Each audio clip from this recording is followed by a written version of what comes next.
Hello dear students, आज हम पढ़ेंगे chapter number 1 sets class 11th का।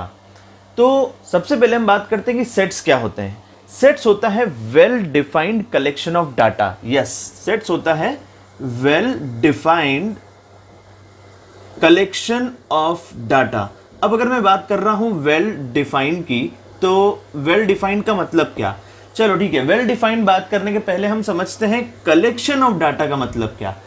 तो कलेक्शन ऑफ डाटा हम बहुत अलग अलग पर्पस के लिए करते हैं। हमने स्टेटिस्टिक्स में भी कलेक्शन ऑफ डाटा किया था, जिसमें हमने मीन, मीडियन और मॉड निकाला था। यहां पे हम कलेक्शन ऑफ डाटा कर रहे हैं, इसका पर्पस अलग होगा। तो हो गया ये कलेक्शन ऑफ डाटा। अब हम बात करते हैं वेल डिफाइंड का मतलब क्या। वेल डिफाइंड का मतलब होता है जिसकी प्रॉपर डेफिनेशन दी हुई हो। जैसे मैं दो एग्जाम्पल आपको देता हूं। पहला एग्जाम्पल है collection of even numbers. Simple सा एग्जाम्पल है, कलेक्शन ऑफ इवन नंबर्स। ठीक है, यह मेरा पहला एग्जाम्पल। दूसरा एग्जाम्पल हम लेते हैं फेवरेट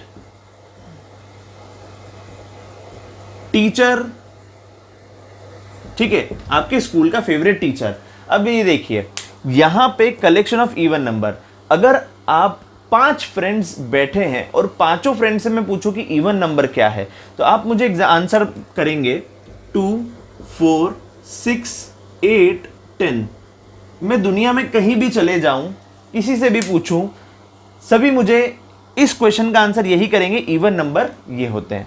लेकिन अगर मैं पूछूं आपका फेवरेट टीचर कौन है, तो फेवरेट टीचर के मामले में आपके आंसर्स अलग अलग हो सकते हैं। आप 5 फ्रेंड्स के ही आंसर अलग अलग हो जाएंगे। जैसे किसी को मैथ्स टीचर पसंद है, किसी को साइंस टीचर पसंद है, तो ऐसे यहां पे कॉन्ट्राडिक्शन रहेगा हर एक स्टूडेंट के बीच में। तो अगर हम बात करेंगे वेल डिफाइंड की, तो ये वाली टर्म मतलब इवन नंबर्स वेल डिफाइंड है, एक प्रॉपर डेफिनेशन के साथ में है, लेकिन फेवरेट का कोई डेफिनेशन नहीं होता है। सिमिलरली अगर मैं आपसे पूछूं कि बेस्ट क्रिकेट बैट्समैन, अगर मैं बात करूं बैट्समैन की, तो बेस्ट क्रिकेट बैट्समैन कौन है आपके हिसाब से। कई स्टूडेंट्स का आंसर होगा सचिन, कोई बोलेगा धोनी, कोई बोलेगा विराट। तो ऐसे अलग अलग आंसर हमारे पास में आएंगे। तो यहां पे अगेन कॉन्ट्राडिक्शन हो रहा है, और अगर कॉन्ट्राडिक्शन हो रहा है तो हम यही बोलेंगे कि जो बेस्ट क्रिकेट बैट्समैन है, इसकी भी कोई डेफिनेशन नहीं है। तो किस चीज की डेफिनेशन नहीं है? बेस्ट की। ठीक है, बेस्ट की कोई डेफिनेशन नहीं। बेस्ट का मतलब क्या? क्रिकेट बैट्समैन तो बहुत सारे हैं, लेकिन बेस्ट क्या, इसकी कोई डेफिनेशन नहीं होती है। बेस्ट का मतलब हो सकता है कि जिसने 10,000 रन मारे हो। बेस्ट का मतलब हो सकता है कि जिसने बहुत सारे मैचेस जिताई हो। बेस्ट का मतलब हो सकता है कि जिसने बहुत सारी शतकें मारी हो। बेस्ट का मतलब हो सकता है कि जिसकी कैप्टनसी में बहुत सारी टीमें, जो भी कैप्टन है वो रहा हो, तो उसके कारण बहुत सारे मैचेस जीती हो हमारी team.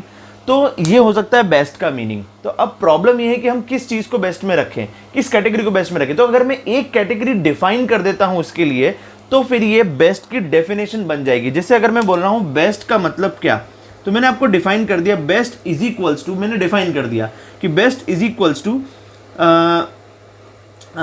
player who have made 10,000 more than 10,000 runs 10,000 run से ज्यादा जिसने बनाए हैं, उसको हम बोलेंगे बेस्ट।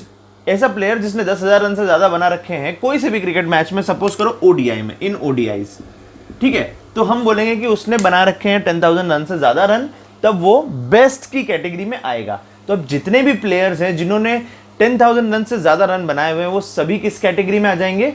बेस्ट की कैटेगरी में आ जाएंगे। यस, तो ये हो जाएगा हमारा डेफिनेशन बेस्ट का। तो यहां पे हम उन स्पेसिफिक लोगों के नाम या उन स्पेसिफिक क्रिकेट बैट्समैन के नाम लेंगे जिन्होंने 10,000 से ज्यादा रन बनाए हुए।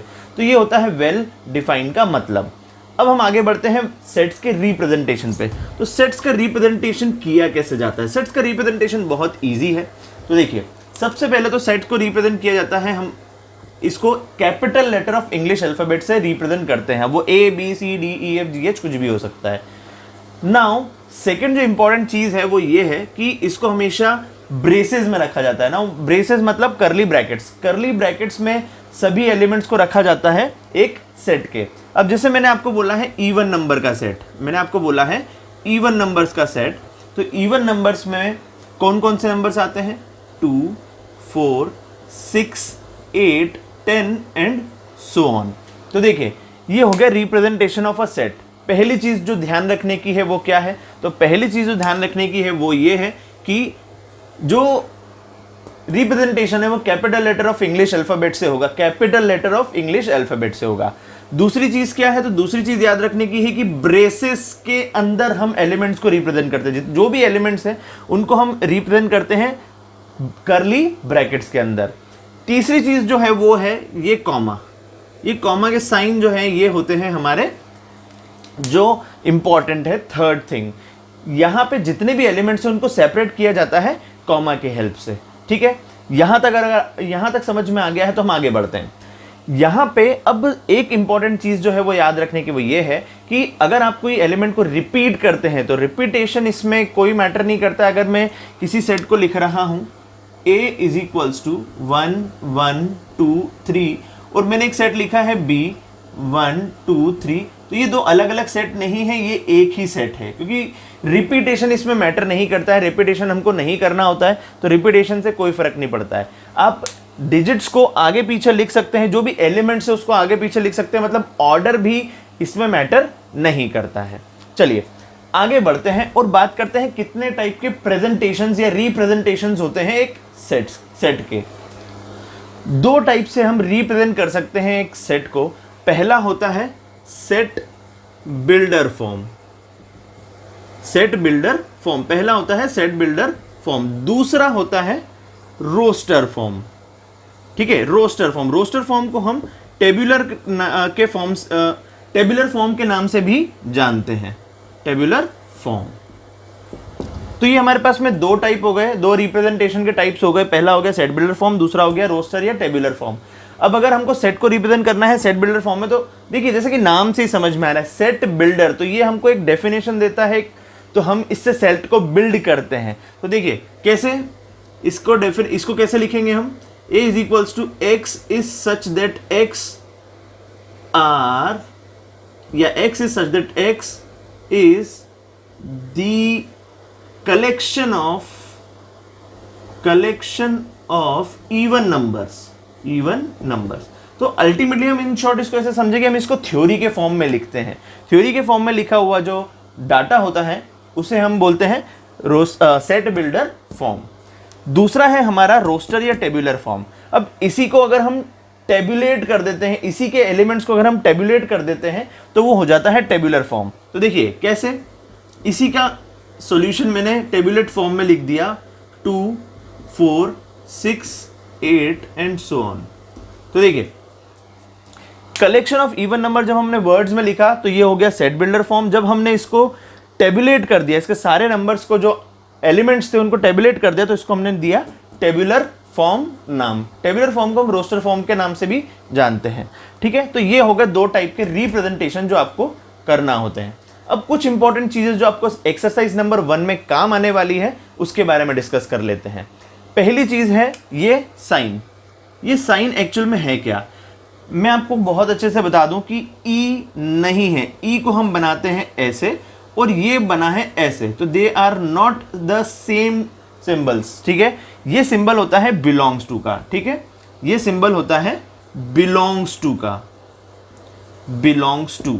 ठीक है, बिलोंग्स टू का मतलब क्या? तो बिलोंग्स टू का मतलब होता है जैसे मैं बिलोंग करता हूं इंदौर को, मैं बिलोंग करता हूं इंदौर एडुकेटर्स को, तो Rishant belongs to Indore educators. Similarly अगर मैं इस सेट की बात करूं तो इस सेट में जितने भी एलिमेंट्स हैं they belongs to set A, तो इसे हम रिप्रेजेंट करते हैं कि 2 belongs to set A, 1 does not belongs to set A. देखिए ये हो गया बिलोंग्स टू का साइन और ये हो गया नॉट बिलोंग्स टू का साइन। तो ये दोनों साइंस हो गए जिसको हमें एक्सरसाइज नंबर 1 में यूज करना है, और इसका मतलब होता है बिलोंग्स टू, इसका मतलब होता है नॉट बिलोंग्स टू। तो चलिए स्टार्ट करते हैं हम एक्सरसाइज नंबर 1। चलिए तो स्टार्ट करते हैं एक्सरसाइज 1.1। अब यहाँ पे सबसे पहले जो क्वेश्चन दिया हुआ है उसमें बोला गया है which of the following are sets, justify your answer. देखिए सेट्स है कि नहीं है ये तो पहचानना ही है, प्लस ये भी देखना है कि उसका जस्टिफिकेशन हमको देना पड़ेगा कि जस्टिफिकेशन क्या है। तो पहला क्वेश्चन है the set of all collection of all the months of a year beginning with the letter J, J से स्टार्ट होने वाले सारे मंथ्स के हमको नाम लेने हैं। अब सिंस ये एक प्रॉपरली डिफाइंड वर्ड है जे, कि जे से ही स्टार्ट होने चाहिए, तो चाहे कोई भी दुनिया में इसका आंसर करे वो जून, जनवरी एंड जुलाई का नाम देगा। तो ये तीन ही ऐसे मंथ्स हैं जो जे से स्टार्ट हो रहे हैं, तो इसलिए ये एक सेट कहलाएगा। सेकंड क्वेश्चन है the collection of 10 most talented writers of India. अब 10 मोस्ट टैलेंटेड राइटर्स, अल्टीमेटली बात वहीं पे आके फंस जाती है कि मोस्ट टैलेंटेड का डेफिनेशन क्या है, मोस्ट टैलेंटेड कौन होते हैं, क्या होते हैं मोस्ट टैलेंटेड, सभी के लिए इसकी डेफिनेशन अलग अलग हो सकती है। तो that's why this is not a set, this is not a set. Next है the team of 11 best cricket batsman. अब अगेन वही कहानी आ गई यहाँ पे भी, बेस्ट क्रिकेट बैट्समैन। अब वही बात कि बेस्ट क्रिकेट बैट्समैन कौन होते हैं, कौन बता सकता है कि बेस्ट कौन होते हैं, नहीं बता सकते, तो बेस्ट की डेफिनेशन नहीं है, इसलिए ये भी एक सेट नहीं है। Again collection of all boys in your class. अब देखिए आपकी क्लास है 11th क्लास, सपोज कीजिए 11th के स्टूडेंट हैं आप, 11th क्लास में जो भी लड़का आपकी क्लास में पढ़ता है उन्हीं के नाम लेना है, तो सारे ही बच्चों के नाम हम उसके अंदर इंक्लूड करेंगे। तो yes this is a set, जो भी लड़के होंगे उन सभी के नाम उसमें इंक्लूड होंगे, चाहे कोई भी वो नाम लिखे, सभी के नाम सेम होंगे, इसीलिए इसको हम बोलेंगे ये एक सेट है। नेक्स्ट है collection of all natural numbers less than 100। अब अगेन वही नेचुरल नंबर लेस देन 100 1 से स्टार्ट होंगे 99 तक होंगे, तो ये सभी के आंसर सेम होंगे इसके अंदर, तो yes this is a set. Next है collection of novels written by writer Munshi Premchand. Munshi Premchand ji के द्वारा लिखे गए जितने भी नॉवेल्स है तो वो फिक्स्ड है, जो उन्होंने लिखे हैं उन्हीं के नाम आएंगे। तो अगेन यहाँ पे भी ये भी वेल डिफाइंड है, ये चीज भी वेल डिफाइंड है, इसलिए इसको हम क्या बोलेंगे, yes this is a set. Collection of all even integer. Even integer is a very good defined term, again ये एक प्रॉपरली डिफाइंड टर्म है। इवन इंटीजर्स कौन कौन से होते हैं, 2 4 6 8 एंड सो ऑन। तो यहाँ पे जब हमको पता है इवन इंटीजर क्या है, तो इसलिए हम इसको क्या बोलेंगे, वेल डिफाइंड टर्म, और यही कारण है इसको हम बोलेंगे this is a set. Collection of question in this chapter, again this is a yes, क्योंकि यहाँ पे भी हमको पता है कौन कौन से क्वेश्चन है, तो ये भी यस ही रहेगा। Most dangerous animals. अब यहाँ पे जो प्रॉब्लम है हमारे साथ में वो है मोस्ट डेंजरस से। डेंजरस मतलब क्या, हम डिफाइन नहीं कर सकते डेंजरस का मतलब। किसी के लिए सांप डेंजरस होता है, किसी के लिए शेर डेंजरस होता है, कोई शेर को पाल लेता है, तो डेंजरस की डेफिनेशन अलग अलग है। तो यहाँ पे भी अगेन ये एक सेट नहीं है। चलिए आगे बढ़ते हैं क्वेश्चन नंबर 2 पे। क्वेश्चन नंबर 2 में उसने पूछा है कि ये जो नंबर्स हैं ये हमारे को एक सेट दिया हुआ है, this is a set given to us, A set, उसके अंदर 1 2 3 4 5 6 एलिमेंट्स दे रखे हैं। अब इंसर्ट द एप्रोप्रिएट सिंबल। अब हमारे पास में दो सिंबल्स हैं, एक है ये बिलोंग्स टू और दूसरा है ये नॉट बिलोंग्स टू। तो ये सेट, इसका नाम क्या होता है, belongs to, belongs to, and ये क्या होता है, नॉट बिलोंग्स टू का साइन होता है। तो अब आपको ये बताना है कि कौन से एलिमेंट्स इस सेट को बिलोंग करते हैं, नॉट बिलोंग्स टू, ठीक है, कौन से एलिमेंट इस सेट को बिलोंग करते हैं और कौन से एलिमेंट इस सेट को बिलोंग नहीं करते हैं। पॉज कीजिए और अपने आंसर खुद से लिखिए, उसके बाद में फिर हम मैच करेंगे क्या हमारे आंसर सही है कि नहीं। चलिए स्टार्ट करते हैं हम। 5, क्योंकि 5 हमारा यहाँ पे बिलोंग करता है इस सेट को, इसलिए हम 5 बोलेंगे belongs to A. 8, since 8 is not in this set, A जो 8 है वो ए सेट में नहीं है, इसलिए हम यहाँ पे लगाएंगे नॉट बिलोंग्स टू का साइन। 0, अगेन 0 भी हमारे सेट ए में नहीं है, ये जो 0 एलिमेंट यहाँ पे दे रखा है वो हमारे सेट में एग्जिस्ट नहीं करता है, देख लीजिए आप ध्यान से, यहाँ पे एग्जिस्ट नहीं करता है। तो अगर ये एग्जिस्ट नहीं करता है तो इसलिए हम इसको क्या बोलेंगे, नॉट बिलोंग्स टू। 4, अब 4 को देखें हम तो 4 यहाँ पे है और यहाँ पे भी है, सेट ए में है, इसलिए 4 बिलोंग्स टू सेट ए। 2 भी हमारे सेट में है, इसलिए हम इसको क्या बोलेंगे, 2 बिलोंग्स टू सेट ए। ये देख लीजिए 2 यहाँ पे है और यहाँ पे 2 है। 10, अब 10 तो हमारे सेट में नहीं है, इसलिए 10 को क्या बोलेंगे हम, नॉट बिलोंग्स टू ए। आगे बढ़ते हैं। Write the following sets in the roster form. ये जो सेट्स हमको दिए हुए हैं इनको रोस्टर फॉर्म में लिखना है। ऑलरेडी हम रोस्टर फॉर्म के बारे में पढ़ चुके हैं, ये कौन सा फॉर्म है ये मैं बता देता हूं आपको। जो गिवन क्वेश्चंस है वो सेट बिल्डर फॉर्म में दे रखे हैं, सेट बिल्डर फॉर्म में दे रखे और आपको इसको कन्वर्ट करना है रोस्टर फॉर्म में। तो चलिए स्टार्ट करते हैं, इजी है। पॉज करके पहले आप सारे आंसर लिख लीजिए, फिर हम मैच करेंगे और डिस्कस करेंगे कंसेप्ट को, ठीक है। अगर आपको कोई डाउट है तो आप कमेंट बॉक्स में कमेंट करके हमारे डाउट कंफ्यूजन को क्लियर कर सकते हैं। तो यहाँ पे देखिए a is equals to X is such that x is an integer, और x की वैल्यू -3 से स्टार्ट होके 7 तक जाती है, ठीक है। -3 से स्टार्ट होती है लेकिन 7 तक नहीं, 7 से पहले, और इंटीजर बोला है। इंटीजर भी ऑल नो कि इंटीजर्स क्या होते हैं, 1 2 3 4 एंड -1 2 -1 -2 -3 एंड सो ऑन, ये सब इंटीजर्स होते हैं, होल नंबर के फॉर्म में होते हैं इंटीजर्स। तो यहाँ पे देखिए मैं अगर -3 से स्टार्ट करता हूँ तो सबसे पहला नंबर होगा मेरा -3, -2, -1, 0, 1 2 3 4 5 एंड 6। अब we can not include 7, 7 include नहीं कर सकते हम, क्योंकि 7 के लिए x को बोला है उसने कि 7 से छोटा होना चाहिए x। तो कौन सा ऐसा इंटीजर है जो 7 से छोटा होता है, तो 6, तो 6 ही हमारा लास्ट नंबर होगा। अगला क्वेश्चन है B, x is such that x is a natural number less than 6। ऐसे नेचुरल नंबर्स लेना है जो 6 से छोटे होंगे। इसका सिंपल सा आंसर है 1 2 3 4 5। 6 से छोटे नेचुरल नंबर्स ये हो गए 1 2 3 4 5, क्योंकि नेचुरल नंबर 1 से स्टार्ट होते हैं। नेक्स्ट क्वेश्चन है C C, x is such that x is a 2 digit natural number such that the sum of digits is 8। 2 digit का नेचुरल नंबर होना चाहिए और उनके जो डिजिट्स हैं उसका सम क्या होना चाहिए, 8 होना चाहिए। तो बहुत ही सिंपल सा आंसर है इसका। अगर हम स्टार्ट करें 10 के बाद से, तो 10 11, 11 के दोनों डिजिट्स को अगर हम ऐड करेंगे तो 1 + 1 2 आ जाएगा। 12, 12 के दोनों डिजिट्स को प्लस करेंगे तो 3 आएगा। 13 के दोनों डिजिट्स को ऐड करेंगे तो 4 आएगा। तो सिमिलरली अगर मैं 17 पे आता हूं तो सबसे पहला नंबर मेरा होगा 17, क्योंकि 7 + 1 इज 8। तो 17 के साथ में एक और नंबर बनेगा 71। तो ये दो नंबर हो गए। अब हम जाते हैं 2 की लाइन में, तो 2 की लाइन में 2 और 8, 26, 26 ऐसा नंबर है जिनके दोनों नंबर्स को अगर हम ऐड करेंगे तो 8 आएगा। तो 62 उसका ऑपोजिट नंबर बन जाएगा। सिमिलरली 3 की लाइन में 35 है, तो 5 की लाइन में 53 हो जाएगा। 4 की लाइन में हो जाएगा 44। अब कई स्टूडेंट्स ने ये आंसर तो लिखा होगा, लेकिन एक आंसर जो है बहुत कॉमन मिस्टेक है स्टूडेंट करते हैं, 80 को लिखना भूल जाते हैं। 80 भी एक इंटीजर है, नेचुरल नंबर है, और जिनके दोनों डिजिट्स का सम जो है वो 8 होता है, और ये 2 डिजिट नंबर है, तो 80 भी इसमें इंक्लूडेड रहेगा। तो दैट्स इट, ये हो गया क्वेश्चन नंबर 3 कंप्लीट हमारा। सेट डी बनाते हैं हम। डी के लिए उसने क्या बोला है, x is such that x is a prime number which is the divisor of 60।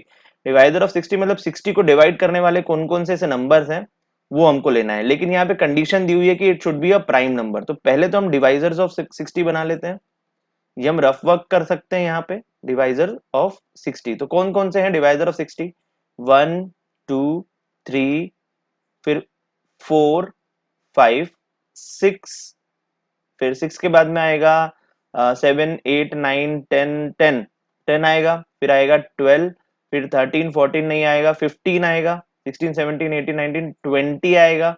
20 के बाद में आएगा 30, और उसके बाद में सीधे आ जाएगा 60। अगर कोई गलती मैंने की हो तो आप प्लीज कमेंट बॉक्स में कमेंट डाल के आंसर सही कीजिएगा। अब इसमें से हमें सिलेक्ट करना है ओनली प्राइम नंबर्स। ये देखिए उसने क्वेश्चन में बोला है कि x is such that x is a prime number which is the divisor of 60। 60 के डिवाइजर होना चाहिए ये। तो यहाँ पे 1 is not a prime number, 1 जो है वो प्राइम नंबर नहीं है। तो 2 सही है, 3 हो जाएगा, 5 हो जाएगा, फिर 6 नहीं होगा, 7 नहीं होगा, 12 15 20 30 60 ये कोई सा भी अब प्राइम नंबर नहीं है। तो वी हैव 2 3 एंड 5, ये तीन ही ऐसे प्राइम नंबर्स है जो डिवाइजर्स ऑफ 60। अब यहाँ पे भी एक बहुत बड़ा मिस्टेक जो होता है स्टूडेंट्स के साथ में, वो दो टाइप का होता है। या तो वो ये सारे नंबर लिखाते हैं, प्राइम नंबर को ध्यान नहीं देते हैं, और अगर देते भी हैं तो कई बार 1 भी लिखाते हैं, क्योंकि कई बच्चों को पता नहीं होता कि 1 is not a prime number. चलिए नेक्स्ट क्वेश्चन है हमारा, set of all letters in the word trigonometry. इसका एक सेट बनाना है हमको ट्रिग्नोमेट्री का। तो E is equals to, simple है ये तो, T comma R comma I comma G comma O comma N. अब देखिए यहाँ पे अगर मैंने ओ को एक बार ले लिया तो दूसरी बार मुझे ओ को लेने की जरूरत नहीं है। तो एन के बाद में हम सीधे एम को कंसिडर करेंगे, M comma E comma T. अब टी भी हम स्टार्टिंग में ले चुके इसलिए टी भी लेने की जरूरत नहीं है, आर भी ले चुके आर को भी लेने की जरूरत नहीं है, तो आखिरी नंबर आ जाएगा वाई। तो ये हो गया set of all the letters in the word trigonometry. Better का अगर हम बनाना चाहें तो f is equals to b comma e comma t comma and r, बस दैट्स इट। तो ये हो गया आपका क्वेश्चन नंबर 3 कंप्लीट। अब हम आगे बढ़ते हैं और क्वेश्चन नंबर 4 की बात करते हैं। तो क्वेश्चन नंबर 4 में सबसे पहला क्वेश्चन है, अब देखिए ये मिसप्रिंट है, यहाँ पे ये आएगा ब्रेसेस में, तो ये मिसप्रिंट है, इसको आप अपने अपनी बुक में करेक्शन कर लीजिएगा अगर आपकी बुक में गलत प्रिंट है तो ये a इज इक्वल्स टू 36912। देखिए इसके आंसर आप पहले लिखिए फिर हम डिस्कस करेंगे। पॉज करके सबसे पहले आंसर लिखेंगे आप सारे क्वेश्चंस के, और अगर आपको कोई कंफ्यूजन है तो हम से सॉल्व कर लेते हैं। a इज इक्वल्स टू, हमने इसको एक नाम दिया है a। अब देखिए आपको ये जो नंबर्स दिखाई दे रहे हैं किस फॉर्मेट में दिखाई दे रहे हैं, ये है 3 के मल्टीपल्स, ये जो नंबर्स हैं ये 3 के मल्टीपल्स में है, ठीक है, 3 6 9 12। लेकिन अगर आप इसको लिखेंगे 3 मल्टीपल्स ऑफ 3, देखिए इसका आप आंसर ऐसे लिख सकते हैं, मल्टीपल्स मल्टीपल्स ऑफ 3। लेकिन मल्टीपल्स ऑफ 3 तो इनफाइनाइट तक जाते हैं, तो यहाँ पे तो सिर्फ 4 ही मल्टीपल्स है, तो इसका एक आंसर हो गया मल्टीपल्स ऑफ, या फर्स्ट 4 मल्टीपल्स ऑफ 3, या मल्टीपल्स ऑफ 3 अप टू 12, ये पहला आंसर हो गया। इसका आंसर आप ऐसे भी लिख सकते हैं कि first 4 multiples of 3, multiples of 3, ये एक आंसर ऐसे भी लिख सकते हैं। या अगर हम इसको मैथमेटिकली प्रॉपर लिखना चाहें तो x is such that x is equals to 3n where n is equals to 1, 2, 3, 4, ये भी एक तरह का इसका आंसर हो जाता है। तो यहाँ पे आपको इसको लिखने के तरीके अलग अलग सीखने होंगे। आप अपने मन से देखिए, ये आंसर मैंने लिखे हैं, जरूरी नहीं कि आप भी ऐसे ही आंसर लिखें, आप अपने मन से आंसर लिख सकते हैं, बस आंसर का मीनिंग जो है वो ट्रू होना चाहिए, जो इससे रिलेटेड होना चाहिए, ठीक है, इससे रिलेटेड होना चाहिए। सही आंसर लिखा होगा तो आप कोई सा भी आंसर लिखो आपको मार्क्स मिलेंगे, शायद चाहे सभी स्टूडेंट्स के लिखने में अलग अलग हो, लेकिन अगर सभी के मीनिंग सही है तो फिर सभी बच्चों को मार्क्स मिलेंगे। अब हम बात करते हैं क्वेश्चन नंबर 2 की। क्वेश्चन नंबर 2 में उसने बोला है 2 4 8 16 32। कई स्टूडेंट मुझे बोलते हैं कि ये आंसर का मतलब ये क्वेश्चन है, इसके अंदर इवन नंबर दे रखे हैं। यस बिल्कुल सही, इवन दे रखे हैं, बट द प्रॉब्लम इज कि इवन नंबर जो है वो 6 भी होता है, 10 भी होता है, 12 14 भी होता है, जो इसके अंदर नहीं है। तो जो बाकी के इवन नंबर है वो क्यों नहीं दे रखे अगर इवन नंबर का ही सेट है तो एक्चुअल में ये सेट इवन नंबर का नहीं है। इस सेट में उसने देखिए ध्यान से, या तो आप इसको देख रहे होंगे तो आपको पता हो रहा है कि हर एक नंबर पिछले वाले का डबल है, नहीं, ये एक्चुअल में क्या दे रखा है, x is such that x is equals to x is equals to 2 to the power n दे रखा है, again where n is equals to 1 2 3 4 and 5। n की वैल्यू 1 2 3 4 5 होना चाहिए, और यहाँ पे अगर हम n की वैल्यू पुट करेंगे तो हमको ये वैल्यूज मिलती जाएगी। 2 के पावर में अगर हम n की वैल्यू 1 2 3 4 5 पुट करेंगे तो ये है 2 की पावर 1, ये जो वैल्यू है एक्चुअली 2 की पावर 1 है, ये 2 की पावर 2 है, ये 2 की पावर 3 है, ये 2 की पावर 4 है, और ये 2 की पावर 5 है। तो इसको हमको रिप्रेजेंट करना है एक सिंपलेस्ट फॉर्म में, तो कैसे करेंगे, तो इसको हम लिखेंगे 2 की पावर n। नेक्स्ट क्वेश्चन है हमारा थर्ड क्वेश्चन। थर्ड क्वेश्चन में अगेन ये वाला भी वही क्वेश्चन है, इसके अंदर आ जाएगा x is such that x is equals to x is such that x is equals to 5 to the power n where n is equals to 1 2 3 and 4, ठीक है, तो इसको हम ऐसे लिख लेंगे। नेक्स्ट है हमारा 2 4 6। अब देखिए यहाँ पे तो हमको क्लियरली दिख गया 2 4 6, तो अगला नंबर 8 होगा, क्योंकि इसके आगे नहीं दिया तो हम प्रेडिक्ट कर सकते हैं इजीली कि अगला नंबर 8 होगा, 10 होगा एंड सो ऑन। तो ये क्या हो जाएगा, set of all the even numbers, इसका आप सिंपली आंसर लिख सकते हैं set of all the even numbers. और अगर आप इसको मैथमेटिकली लिखना चाहें तो मैथमेटिकली कैसे लिखेंगे, x is such that x is equals to twice of n where n belongs to all the natural numbers। अब n क्या किसको बिलोंग कर रहा है, ये कौन सा क्वेश्चन का आंसर लिखा हमने, फोर्थ वाले क्वेश्चन का आंसर है ये, ठीक है, ये फोर्थ वाले क्वेश्चन का आंसर है। तो फोर्थ वाले क्वेश्चन में हमने क्या लिखा है कि n belongs to all the natural number, मतलब n जो है स्मॉल n जो है वो सभी नेचुरल नंबर को बिलोंग करता है, और x की वैल्यू जो है वो ट्वाइस ऑफ n है। ट्वाइस ऑफ n का मतलब क्या, कि जो n है वहां पे हम 1 2 3 4 5 6 पुट करेंगे तो 2 4 6 8 10 एंड सो ऑन हमको ये वैल्यूज मिलती जाएगी, मतलब सारे इवन नंबर मिल जाएंगे। लास्ट क्वेश्चन है इसका, क्वेश्चन नंबर 4 का लास्ट क्वेश्चन है 149। अब ये आप अगर इसको ध्यान से देखेंगे फिफ्थ वाले क्वेश्चन को, तो फिफ्थ वाले क्वेश्चन में उसने दिया हुआ है 1 4 9 एंड सो ऑन टू 100। अगर मैं इसके आगे को कुछ और नंबर्स लिखूं तो शायद आप इसको ज्यादा बेटर वे में प्रेडिक्ट कर पाएंगे, अगर आपको क्वेश्चन नहीं आया है तो। 16, 25, 36, अब मुझे लगता है आपको ज्यादा बेटर वे में ये समझ में आ गया होगा कि इस क्वेश्चन में क्या बोला है उसने। ठीक है, तो इसका आंसर अगर मैं लिखना चाहूं, सपोज करो ये सेट है डी, और अगर मैं इसका आंसर लिखना चाहूं तो D is equals to x is such that x is the square of first 10 numbers. ठीक है, पहले जो 10 नंबर्स है, पहले 10 नेचुरल नंबर्स हैं उनका स्क्वायर। ठीक है, ऐसा भी आप इसका आंसर लिख सकते हो, अदरवाइज आप इसको मैथमेटिकली लिखना चाहो तो x is equals to x is such that x is equals to n to the power 2, क्योंकि हम n की बात करें तो n क्या हो जाएगा यहाँ पे 1 2 3 and so on to 10। n की वैल्यू 1 से 10 तक रहेगी और इनका स्क्वायर रहेगा हमारा नंबर्स। तो ये हो गया क्वेश्चन नंबर 4 कंप्लीट। अब फिफ्थ क्वेश्चन पे आते हैं हम। क्वेश्चन नंबर फिफ्थ में बोला गया है कि इसके सारे एलिमेंट्स को लिस्ट करना है, मतलब अल्टीमेटली ये आपको कौन से फॉर्म में दिए हुए हैं, ये क्वेश्चंस ये आपको दिए हुए हैं सेट बिल्डर फॉर्म में, और आपको बनाना है इसका कौन सा form, yes correct, tabular form में कन्वर्ट करना है।